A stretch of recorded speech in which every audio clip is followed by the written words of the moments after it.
Adapted from archaic translation by H.T. Francis and Ra. Neil. Jataka number 302. Mahāassāroha-Jataka. Your gifts given, etc. This story the master told while living at Jetavana Monastery, about the elder monk Ananda. The circumstances that suggested the story have been already given. In former days too, the master said, wise men acted on the principle that one good turn deserves another. And on this he told him a story of the olden time. Once upon a time the Bodhisattva was king of Benares, and exercising his rule with justice and equity he gave alms and kept the moral law. And thinking to subdue some disturbance on his frontier, he set out with a large force, but being defeated he mounted his horse and fled till he reached a certain border village. Now there lived here 30 loyal subjects, and they were gathered together very early, in the middle of the village, to transact the business of the place. And at this moment the king mounted on his armor-clad horse and splendidly equipped rode into the place by the village gate. The people were terrified and saying, "What can this be?" Fled every man to his own home. But there was one man who, without going to his own house, came to welcome the king. And telling the stranger that the king, he heard, had come to the frontier, he inquired who he was and whether he was a royalist or a rebel. "I am for the king, sir," he said.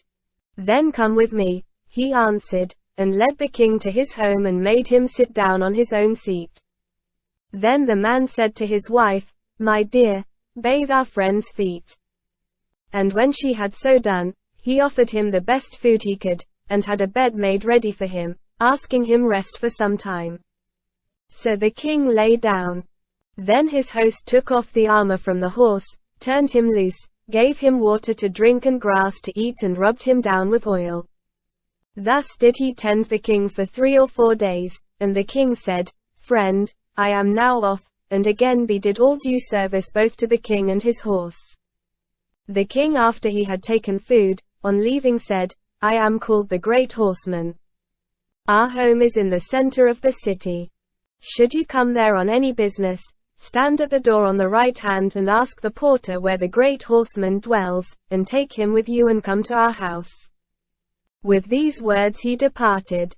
Now the army, not seeing the king, remained encamped outside the town, but when they saw him, they came out to meet him and escorted him home. The king, on entering the city, stood at the entrance of the gate and, calling the porter, ordered the crowd to retire and said, "Friend, a certain man who lives in a frontier village will come here, anxious to see us, and will ask where the house of the Great Horseman is. Take him by the hand and bring him into our presence, and then you shall receive 1,000 pieces of money." But when the man failed to come, the king increased the tax on the village where he lived. But though the tax was raised, still he did not come. So the king increased the tax for the 2nd and 3rd time, and still he came not. Then the inhabitants of the village gathered together and said to the man, "Sir, from the time the horseman came to you, we have been so weighed down by the tax that we cannot lift up our head. Go and see the Great Horseman and persuade him to lighten our burden." "Well, I will go," he answered, "but I cannot go empty-handed. My friend has 2 sons. So get you ready ornaments and suits of clothes for them and for his wife and for my friend himself." "Very well," they said, and got everything ready for a present. So he took both this gift and a cake fried in his own house. And when he came to the door on the right hand, he asked the porter where the house of the Great Horseman might be. The porter answered, "Come with me and I will show you," and took him by the hand, and on arriving at the king's gate sent in word, "The porter has come and has brought with him the man who dwells in the border village." The king, on hearing it, rose from his seat and said, "Let my friend and all that have come with him enter." Then he went forward to welcome him and embraced him. And after inquiring if his friend's wife and children were well, he took him by the hand, stepped on the dais and seated him on the royal throne beneath the white umbrella. And he summoned his chief wife and said, "Wash my friend's feet." So she washed his feet. The king sprinkled water from a golden bowl, while the queen washed his feet and anointed them with scented oil. Then the king asked, "Have you anything for us to eat?" And he said, "Yes, my lord," and brought out cakes in a bag. The king received them in a golden dish, and showing great favor towards him he said, "Eat what my friend has brought," and gave some to his queen and his ministers, and himself too ate of it. Then the stranger brought out his other gift. And the king, to show that he accepted it, put off his silken garments and put on the suit of clothes that he had brought him. The queen also laid aside her silk dress and ornaments and put on the dress and ornaments he had brought her. Then the king served him with food fit for a king and asked one of his counselors, saying, "Go and see that his beard is trimmed after the fashion of my own, and let him bathe in scented water. Then dress him in a silken robe worth 100,000 pieces of money, and adorn him in royal style and bring him here." This was done. And the king by beat of drum through the city gathered together his counselors, and throwing a thread of pure red across the white umbrella, gave him the half of his kingdom. From that day they ate, drank and lived together, and they became firm and inseparable friends. Then the king sent for the man's wife and family and had a house built for them in the city, and they ruled the kingdom in perfect harmony. So the courtiers grew angry and said to the king's son, "O prince, the king has given the half of his kingdom to a certain householder. He eats and drinks and dwells with him, and orders us to salute his children. What service he has done the king we know not. What does the king mean? We feel ashamed. Do you speak to the king?" He readily agreed to do so, and told every word to the king and said, "O great king, do not act thus." "My son," he answered, "do you know where I lived after I was defeated in battle?" "I know not, my lord," he said. "I was living," said the king, "in this man's house, and when I had recovered my health I came back and reigned again. How then should I not give honor to one who helped me?" And then the Bodhisattva went on to say, "My son, whosoever gives to one unworthy of his gift, and to the deserving gives nothing, that man when he falls into misfortune finds no one to help him." And to point the moral he uttered these verses. "Your gifts given to fool or dishonest, in burning need would bring no friend to save. But grace or kindness to the good ones displayed in burning need would bring you timely aid. Boons to unworthy souls are spent in vain, your smallest service to the good is gain. A noble action though it stands alone, renders the doer worthy of a throne. As fruit abundant from the tiny seed, eternal fame springs from a virtuous deed." On hearing this neither the counselors nor the young prince had anything to say in answer. The master, his discourse ended, thus identified the birth. "At that time it was Ananda who lived in the frontier village, while I myself was king of Benares." Source: adapted from archaic translation by H.T. Francis and Ra. Neil. Jataka number 303. EKARAJA Jataka. O monarch that earlier, etc. This story the master told while living at Jetavana monastery, about a courtier of the king of Kosala.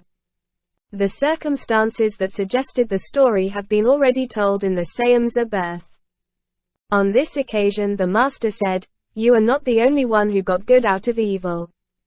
Wise men of old also got good out of evil." And he told an old world story. Once upon a time a minister in attendance on the king of Benares misconducted himself in the royal harem. The king, after witnessing his offense with his own eyes, banished him from the kingdom. How he took service with the king of Kosala, named Dabasena, is all told in the Mahāassāroha birth. But in the present story Dabasena had the king of Benares seized while sitting on the dais in the midst of his counselors, and fastening him by a cord on the lintel of the door suspended him head downwards.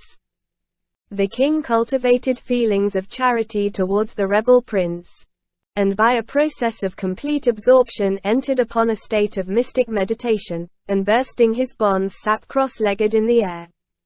The rebel prince was attacked with a burning pain in the body, and with a cry of I burn, he rolled over and over on the ground. When he asked the reason of it, his courtiers replied, "It is because the king whom you suspend head downwards from the lintel of the door is such an innocent and holy man." Then said he, "Go quickly and release him." His servants went and found the king sitting cross-legged in the air, and came back and told Dabasina. So he went with all speed, and bowing before him asked his pardon and repeated the first stanza. "O monarch that earlier in your kingdom did dwell, enjoying such bliss as few mortals have seen, how is it that lying midst tortures of hell you still are so calm and so gracious of manners?" On hearing this the Bodhisattva repeated the rest of the stanzas.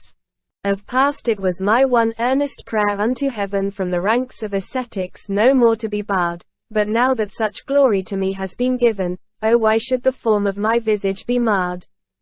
The end is accomplished, my task is now done, the prince once my rival is no longer estranged, but now that the fame I so envied is won, oh why should the form of my visage be changed? When joy turns to sorrow, and welfare becomes suffering, patient souls even pleasure may wring from their pain, but no such distinction of feeling they know, when the calm of nirvana poor mortals attain. On hearing this Dabasina asked forgiveness of the Bodhisattva and said, "Rule over your own people and I will drive out the rebels from amongst you." And after punishing that wicked counselor he went his way. But the Bodhisattva handed over the kingdom to his ministers, and adopting the ascetic life of a rishi he became destined to birth in the Brahma world.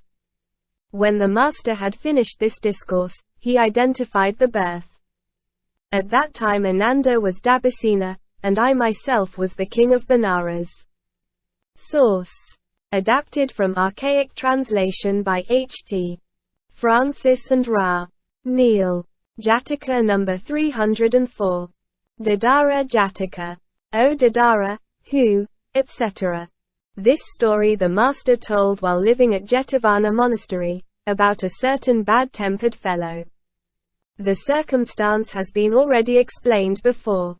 On this occasion when a discussion had arisen in the Hall of Truth about the passionate nature of the man, the master came up, and when in answer to his inquiry he was told by the brethren the subject of the discourse, he sent for the man and asked, "Is it true, brother, what they say, that you are passionate?" "Yes, my lord, it is so," he replied. Then the master said, "Not now only, brethren, but of old too this fellow was very bad-tempered.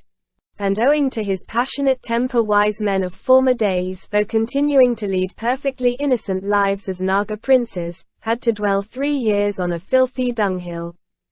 And with this he told an old story. Once upon a time when Brahmadatta was reigning at Benares, the Dadara Nagas lived at the foot of Mount Dadara in the Himalaya region, and the Bodhisattva came to life as Mahādadara, the son of Saradadara, the king of that country, with a younger brother named Kuladadara. The latter was passionate and cruel, and went about abusing and striking the Naga girls. The Naga king, on hearing of his cruelty, gave orders for his expulsion from the Naga world. But Mahādadara got his father to forgive him and saved his brother from expulsion. A second time the king was angry with him, and again he was induced to forgive him. But on the third occasion the king said, "You have prevented me from expelling this good-for-nothing fellow. Now both of you go away from this Naga world, and live for 3 years at Benares on a dunghill." So he drove them on from the Naga country and they went and lived at Benares. And when the village boys saw them looking for their food in a ditch bounding the dunghill, they struck them and threw stones and sticks and other missiles at him, and crying out, "What have we here? Water lizards with big heads and tails like needles," uttered other words of abuse. But Kuladadara, by reason of his fierce and passionate nature, being unable to put up with such disrespect, said, "Brother, these boys are mocking us. They don't know that we are venomous serpents. I can't stand their contempt for us. I will destroy them by the breath of my nostril." And then addressing his brother, he repeated the first stanza. O Dadara, who such an insult could bear? Ho! Frog-eating stick eye, the mud, they cry. To think that these poor harmless creatures should dare a serpent with poisonous fang to defy. On hearing his words, Mahādadara uttered the rest of the stanzas. An exile driven to a foreign shore must of abuse lay up a big store. For where his rank and virtues none can know, only the fool his pride would care to show. He who at home a shining light may be, abroad must suffer men of low degree. So they lived there 3 years. Then their father recalled them home. And from that day their pride was diminished. When the master had brought his discourse to an end, he proclaimed the truths and identified the birth. At the conclusion of the truths, the bad-tempered brother attained fruition of the third path. At that time the bad-tempered brother was Kuladadara, and I myself was Mahādadara.